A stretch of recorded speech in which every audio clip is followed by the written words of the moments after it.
प्रिय भाई बहनों, आज की रोटी के हर सदस्य व्यक्तियों के लिए यीशु ख्रिस्तांची मधुर नावाचे सप्रेम नमस्कार। आज दिनांक 22 डिसेंबर 2024 रविवार। प्रभूमध्ये आनंद, स्वतःला प्रभूमध्ये देखील आनंदित करा आणि तो तुम्हाला तुमच्या मनातील इच्छा पूर्ण करेल। स्तोत्र 34 अध्याय वचन 4। आपल्याला नेहमी प्रभूमध्ये प्रसन्न राहण्यासाठी बोलावले आहे। परमेश्वराचे आनंद हेच आपले सामर्थ्य आहे। नेहम्या 8 अध्याय 10 वचन। प्रभूमध्ये नेहमी आनंद करा आणि हीच तुमच्यासाठी देवाची इच्छा आहे। जर आपल्याला आनंदी राहायचे असेल तर आपल्या आनंदाच्या विरोधात काम करणाऱ्या अनेक गोष्टी आपण काढून टाकल्या पाहिजेत। अनेक वेळा सैतान आपला आनंद हिरावून घेतो।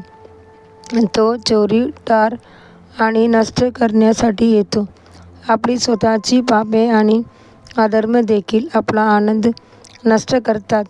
हे थोड्या काळासाठी आनंददायक वाटत असेल तरी हे शारीरिक सुख आपल्याला अपराध, शिक्षा आणि पापाच्या गंभीर परिणामामध्ये ढकलतील। देवाची मुलांनो, तुम्ही पाप दूर करून पवित्रतेच्या मार्गावर याल का? पवित्रतेतून मिळणारा आनंद हा खऱ्या अर्थाने सर्वात मोठा आनंद आहे। पवित्र शास्त्र केवळ आनंद करण्यास सांगत नाही तर ख्रिस्तामध्ये आनंदित होण्यास सांगते। जेव्हा एखादा आत्मा पश्चाताप करतो आणि ख्रिस्ताकडे येतो तेव्हा तो केवळ आपल्या अंतःकरणालाच आनंद देत नाही तर आपल्या प्रभू येशू ख्रिस्तासाठी मोठा आनंद देखील देतो। पवित्र शास्त्र असेही म्हणते की पश्चाताप करणाऱ्या एका पापीमुळे स्वर्गात मोठा आनंद होईल। पश्चातापाची गरज नसलेल्या नव्या नीतिमान लोकांपेक्षा पश्चाताप करणाऱ्या एका पापियाबद्दल स्वर्गात जास्त आनंद होईल। लूक 15 अध्याय 7 वचन। देवाचे प्रत्येक मुलाने परमेश्वराची स्तुती आणि प्रार्थना करण्यासाठी अधिक वेळ घालवला पाहिजे।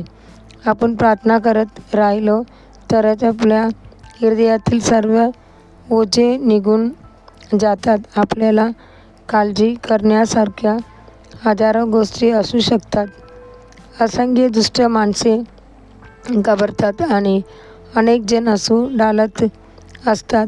पण जर आपण दसपर प्रार्थनेत आपले अंतःकरण ओतले तर त्या सर्व गोष्टी नाहीशा होतील आणि तुम्हाला त्यांची चिंता करणार नाही। आपण परमेश्वराचे दिव्य उपस्थितीने झाकले जाऊ आणि आपली अंतःकरणे दैवी शांतीने भरून जातील। तुमचा सर्व भार प्रभूवर टाका आणि तो तुम्हाला सांभाळील।